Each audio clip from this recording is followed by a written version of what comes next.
Hello everyone, this is the chapter modern trends in Indian art.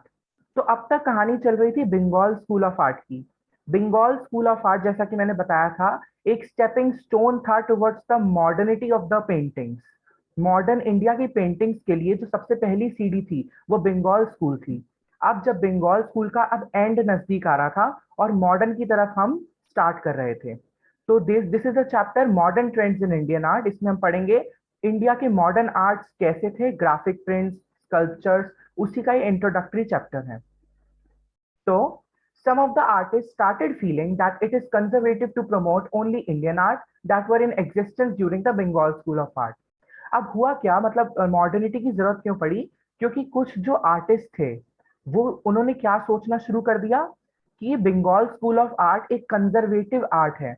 मतलब conservative का क्या मतलब होता है? पिछड़े जमाने की या फिर पुरानी, रूढ़िवादी कह सकते हैं एक तरह से। तो वो बंगाल स्कूल ऑफ आर्ट को कंजर्वेटिव मानना शुरू कर दिया। क्यों? क्योंकि वो सिर्फ इंडियन कल्चर को ही बढ़ावा दे रही थी, इंडियन ट्रेडिशन के अलावा उसमें कुछ नहीं था। क्योंकि एकदम से होड़ मची थी पेंटिंग्स बनाने की, तो सबने mythological events, traditional Hindu arts और इंडियन कल्चर से रिलेटेड पेंटिंग बना डाली बंगाल स्कूल ऑफ आर्ट में। तो कुछ मॉडर्निटी तो थी नहीं, कोई क्रिएटिवनेस भी नहीं थी। तो इसलिए कुछ आर्टिस्ट का कहना था कि बंगाल स्कूल एक कंजर्वेटिव सोच का है, इसलिए कोई मॉडर्निटी की जरूरत है। Then, artists were only focusing on Indian tradition and culture. According to many artists, world level art should be given importance. तो मॉडर्न एरा में आर्टिस्ट ने क्या सोचा कि बंगाल स्कूल आर्ट को हटा के हमें क्या करना चाहिए, वर्ल्ड लेवल की आर्ट को बढ़ावा देना चाहिए। वर्ल्ड लेवल की आर्ट कौन सी होती है? एब्स्ट्रैक्ट आर्ट, मॉडर्न आर्ट, जहां पे हम नए नए मॉडर्न एलिमेंट्स का यूज करते हैं। By this Indian modern art came into being, और इसी सोच से इंडियन मॉडर्न आर्ट की शुरुआत हुई। Next, in Indian modern art, several disciplines such as drawing, painting, photography, modern sculptures have been included, in which importance has been given to Western or European style, not to the Indian style. अब modern art में Indian style को इतनी अहमियत ना देते हुए western और European style को, वर्ल्ड लेवल की आर्ट क्वालिटी को इंपॉर्टेंस ज्यादा दी गई। यहाँ पे ड्राइंग, पेंटिंग के साथ फोटोग्राफी, मॉडर्न स्कल्पचर्स भी थे। अब तक सिर्फ पेंटिंग हुआ करती थी कैनवस पे या पेपर पे, वाटर कलर से सिर्फ पेंटिंग हुआ करती थी। अब यहाँ पे ग्राफिक प्रिंट मेकिंग भी होगी, यहाँ पे स्कल्पचर्स मेकिंग भी होगी, मूर्ति कलाएं भी होंगी। तो सिर्फ पेंटिंग तक अब मॉडर्न एरा सीमित नहीं रह गया था। और इंडियन एंशियंट ट्रेडिशन को अब बंद करके मॉडर्न चीजों की तरफ शुरुआत की गई। तो हो सकता है इंडियन ट्रेडिशन भी कहीं ना कहीं चले, पर वो उसमें कुछ क्रिएटिवनेस लाके और मॉडर्न एलिमेंट्स को इंट्रोड्यूस करके कुछ मॉडर्निटी की तरफ वो प्रवेश करेंगे। The new revolution came in the field of painting in the end of 19th century by the efforts of Raja Ravi Verma and Abhindranath Tagore. अभिनेन्द्रनाथ Tagore और राजा रवि वर्मा, इन्होंने क्या किया? एफर्ट्स डाले, एक रेवोल्यूशन स्टार्ट किया 19th सेंचुरी के एंड में modernity की तरफ प्रवेश करने के लिए। आर्ट वर्क, क्योंकि उस टाइम का जो आर्ट वर्क था बंगाल स्कूल ऑफ आर्ट का, वो एक स्पेसिफिक था, उसमें कोई न्यूनेस नहीं थी, वो बिल्कुल एक स्पेसिफिक थीम तक ही लिमिटेड था। तो even after a layer middle period of 30 years तक चलता रहा ये स्ट्रगल रिवॉल्यूशन, और मॉडर्न आर्ट को बढ़ावा दिया गया। क्यों? क्योंकि ये जो बंगाल स्कूल ऑफ आर्ट का आर्ट था, इसको आर्केक और कंजर्वेटिव, पिछड़ा हुआ पुराना का करार दे दिया गया था, कंजर्वेटिव करार। Therefore, many artists of the school started giving world level qualities और the peculiarities। अब लग गई आर्टिस्ट के बीच में होड़ कि कौन मॉडर्न आर्ट को ज्यादा अच्छे से अपने आर्ट वर्क में उतार पाएगा। तो उन्होंने क्या किया? वर्ल्ड लेवल की क्वालिटीज अपने आर्ट को देनी शुरू करी, जो आर्टिस्ट थे वहां पे, to give themselves separate recognition, ताकि उनको एक रिकॉग्निशन मिल पाए कि ये पहला आर्टिस्ट बना जिसने मॉडर्न आर्ट अपने इंक्लूड करी अपने आर्ट वर्क में। तो उनको अपनी पेंटिंग्स अच्छी बनानी थी with the usages of modern elements. तो उन्होंने तुरंत ही वर्ल्ड लेवल क्वालिटीज अपनी पेंटिंग में इंट्रोड्यूस कर दी। गगनेंद्र नाथ टैगोर पहले थे जिन्होंने लाइट और शेडो के इफेक्ट से पेंटिंग्स को बनाया, गगनेंद्र नाथ टैगोर ने। और उन्होंने किस मॉडर्न एलिमेंट का यूज किया? क्यूबिज्म। क्यूबिज्म अभी आगे पढ़ेंगे हम, पर क्यूबिज्म मॉडर्न एलिमेंट है जिसमें छोटे छोटे क्यूबिक स्ट्रक्चर से पेंटिंग बनाई जाती है। मतलब अगर आप उस पेंटिंग को देखेंगे तो उसमें रिजेंबल करेंगे स्क्वायर स्ट्रक्चर्स को। वो एक मॉडर्न एलिमेंट है, वहां पे लाइंस के फॉर्म से बनाया जाता है। He was affected with the dazzling of urban, जो कोलकाता में अर्बन एरियाज थे उसकी चमक दमक देख के उनको बड़ा अफेक्ट हुआ था। तो उन्होंने क्या किया? उसी को चीज को मॉडर्न एलिमेंट्स की तरह इंक्लूड किया।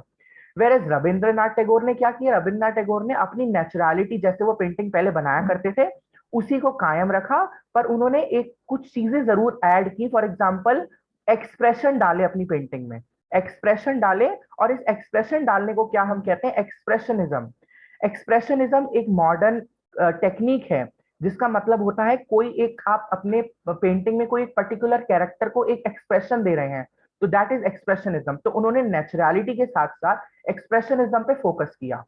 जामिनी रॉय और नंदलाल बोस, जो कि पहले इंडियन ट्रेडिशनल आर्ट्स बनाया करते थे, उन्होंने क्या किया, उन्होंने कुछ अलग पेंटिंग तो नहीं बनाई, बल्कि अपने जो ओरिजिनल वर्क्स थे उसी में कुछ मॉडर्न एलिमेंट्स, कुछ क्रिएटिवनेस डेवलप की अपने ओरिजिनल वर्क में, और उनको मॉडर्न लुक दिया।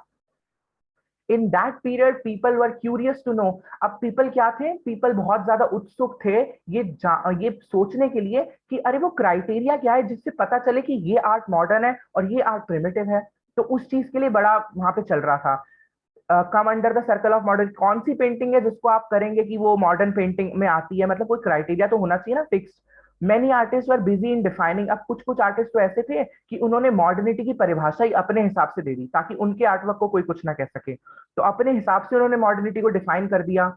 कुछ आर्टिस्ट ने क्या किया, अपनी पेंटिंग्स को मॉडर्न प्रूव करने के लिए खूब कोशिश करी। और कुछ तो ऐसे आर्टिस्ट थे जिन्होंने ब्रिटिशर्स की, मतलब ब्रिटिशर्स से एक तरह से पेंटिंग सीखने की, वो फॉरेन लैंड पे प्रैक्टिस करने लग गए पेंटिंग्स की। At that time, there were also such artists that were pressing to present feeble tradition and necessary changes in the original works and creations. और कुछ आर्टिस्ट ऐसे भी थे जिन्होंने नई पेंटिंग्स ना बना के अपनी पुरानी पेंटिंग्स में क्रिएशन, क्रिएटिवनेस और इनोवेशन किया। फॉर एग्जाम्पल, अभी यहाँ पे पढ़ा नंदलाल बोस और जामिनी रॉय, इन्होंने यही किया था। इन्होंने अपने ओरिजिनल वर्क्स में मॉडर्न एलिमेंट्स इंक्लूड करते हुए, क्रिएटिवनेस इंक्लूड करते हुए उसे मॉडर्निटी की तरफ बढ़ाया। Next, artists thought that art need not copy the world but create its own world out of the line and forms. अब जो मॉडर्न आर्टिस्ट थे वो क्या सोचते थे कि जो हमारी वर्ल्ड है, artist thought that art need not copy the world. जो हम आर्ट बनाएंगे वो दुनिया को कॉपी नहीं करनी चाहिए, बल्कि जो हम आर्ट बनाएंगे उसकी खुद की दुनिया होनी चाहिए। फॉर एग्जाम्पल, अगर हम कोई मॉडर्न आर्ट में, modern art is all about abstract art and imaginary arts. अगर आप कोई क्यूब्स बना रहे हैं किसी के, मान लीजिए आपने ह्यूमन बॉडी के अंदर कोई क्यूबिक स्ट्रक्चर दिखाए, तो that does not exist really, वो असल में वो एग्जिस्ट नहीं करता। तो यही आर्टिस्ट, मॉडर्न आर्टिस्ट का कहने का यही मतलब है कि आपको वर्ल्ड की कॉपी करने की जरूरत नहीं है अपने आर्ट में, बल्कि आपको अपनी आर्ट से ही एक नई वर्ल्ड बना देनी है। That would be imaginary according to your imagination. और आपको लाइन से, फॉर्म से और कलर पैचेस से, कॉम्बिनेशन से यूज करते हुए आपको अपनी मॉडर्निटी दिखानी है अपनी आर्ट में। राजा रवि वर्मा जो थे वो एक मॉडर्न पेंटर थे। वो क्या करते थे, उन्होंने इंडियन माइथोलॉजिकल थीम्स को यूरोपियन स्टाइल में पेंट किया। यूरोपियन स्टाइल और यूरोपियन टेक्निक से, न्यू मॉडर्न एलिमेंट से उन्होंने इंडियन माइथोलॉजिकल थीम्स को पेंट किया। He had an immense contribution in Indian modern art. उनका सब बहुत अच्छा, काफी अहम कंट्रीब्यूशन रहा इंडियन पेंटिंग्स को मॉडर्निटी की तरफ बढ़ाने में। उनकी पेंटिंग्स रियलिस्टिक होती थी और मॉडर्न एलिमेंट्स आर्ट से भरपूर होती थी उनकी paintings. Next is, in that period, the people were, this has already been done, impressed with communist ideology. Communist यानी कि वो कम्युनिस्ट का यहां से मतलब है इनोवेशन। तो इस आइडियोलॉजी से इम्प्रेस होके कुछ आर्टिस्ट ने एक, मतलब कुछ कुछ लोगों ने, ग्रुप ऑफ आर्टिस्ट, मतलब एक ग्रुप बना लिया आर्टिस्ट लोगों ने अपना। उसके हेड कौन कौन थे देखा जाए, उसके मेन मेंबर्स जो थे उस ग्रुप के, वो थे फ्रांसिस न्यूटन स्यूजा एंड मकबूल फिदा हुसैन। इनको हम MF हुसैन भी कहते हैं शॉर्ट में। तो उन्होंने एक ऑर्गेनाइजेशन, एक ग्रुप ऑफ आर्टिस्ट एस्टैब्लिश किया। उसका नाम था प्रोग्रेसिव आर्टिस्ट ग्रुप। 1947 में प्रोग्रेसिव आर्टिस्ट ग्रुप उन्होंने बनाया। अब इस ग्रुप के जितने भी आर्टिस्ट थे, उन्होंने बंगाल आर्ट, जो प्रीवियस, अभी इससे पहले वाली जो आर्ट चल रही थी जस्ट, बंगाल आर्ट को, उन्होंने इस आर्ट को तो डिक्लाइन कर दिया, खत्म कर दिया इस आर्ट को। अब इसका यूजेज वो नहीं करते थे, और इंटरनेशनल मॉडर्न आर्ट को उन्होंने वेलकम किया। अब यहाँ से पर्टिकुलरली मॉडर्न एरा शुरू हो रहा था पेंटिंग्स का। उन आर्टिस्ट के ग्रुप्स ने, प्रोग्रेसिव आर्टिस्ट ग्रुप जो बनाया था फ्रांसिस न्यूटन स्यूजा और MF हुसैन ने, उन्होंने बंगाल आर्ट को डिक्लाइन कर दिया और इंडियन मॉडर्न आर्ट को वेलकम किया। Francis Newton Souza, a member of the institution, इसी इंस्टीट्यूशन का जो मेंबर था फ्रांसिस न्यूटन स्यूजा, उन्होंने क्या किया, वर्ल्ड लेवल पेंटिंग्स बनाई, ऐसी पेंटिंग जो वर्ल्ड लेवल की हाइट्स को टच कर रही हो, और उन्होंने इतनी ज्यादा क्रिएटिवनेस दिखाई अपनी पेंटिंग में कि that look so good in his creations. The European style, cubism, surrealism, primitivism were given more importance. ये तीनों ही हमारे मॉडर्न एलिमेंट्स हैं तीनों। क्यूबिज्म अभी बताया मैंने, क्यूबिक स्ट्रक्चर्स में कर देते हैं। प्रिमिटिविज्म मतलब पुराने को क्रिएट करके क्रिएटिवनेस लाके उसको इनोवेट करना। और सरियलिज्म अब अभी डिस्कस करते हैं थोड़ी देर में। M F Hussain also gave world level painting. M F Hussain जो दूसरे मेंबर थे न्यूटन स्यूजा के साथ, उन्होंने क्या किया, उन्होंने भी वर्ल्ड लेवल पेंटिंग्स बनाई, और उन्होंने काफी प्रसिद्धि छुई अपने जमाने में, काफी अच्छे तक वो गए। बट उन्होंने क्या किया, फिर उन्होंने थोड़ा उनका ध्यान इस मॉडर्न एरा से शिफ्ट होते हुए कहाँ चला गया, साइन वर्ल्ड में चला गया। साइन वर्ल्ड होती है सिनेमिक वर्ल्ड, जो फिल्म इंडस्ट्रीज वाली जो दुनिया है, उसके लिए अब उन्होंने पेंटिंग बनानी शुरू कर दी।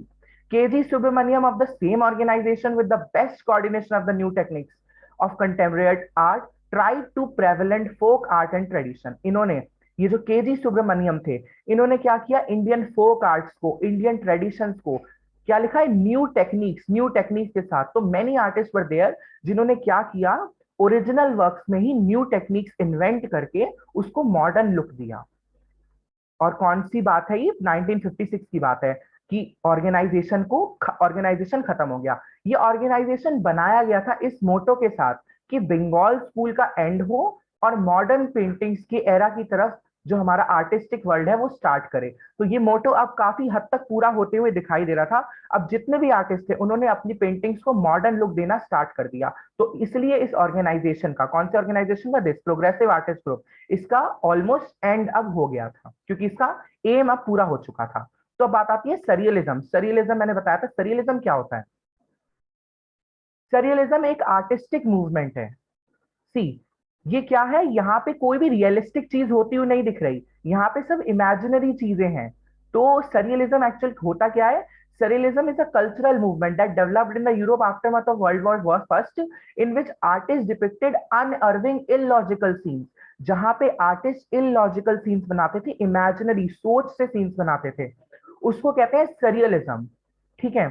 Develop techniques to allow unconscious mind to express itself, यानी कि हमारा जो जो उसको देख रहा है उस पेंटिंग को, जो जिस ऑडियंस के लिए वो पेंटिंग बनाई गई है, वो खुद अपना दिमाग लगा के उसमें कुछ सेंस ढूंढे। उन्होंने एक, अगर हम वैसे उसको नॉर्मल, हम उसको डीपली नहीं देखेंगे, हम उसको नॉर्मली देखेंगे, तो हमें ऐसा लगेगा कि दैट इज वेरी इलॉजिकल, कोई उसमें मतलब ही नहीं है, ये क्या मतलब। अगर हम इसको डीपली नहीं, क्या पता इसके पीछे कोई स्टोरी हो जिस बेसिस पे बनाया गया हो इसको।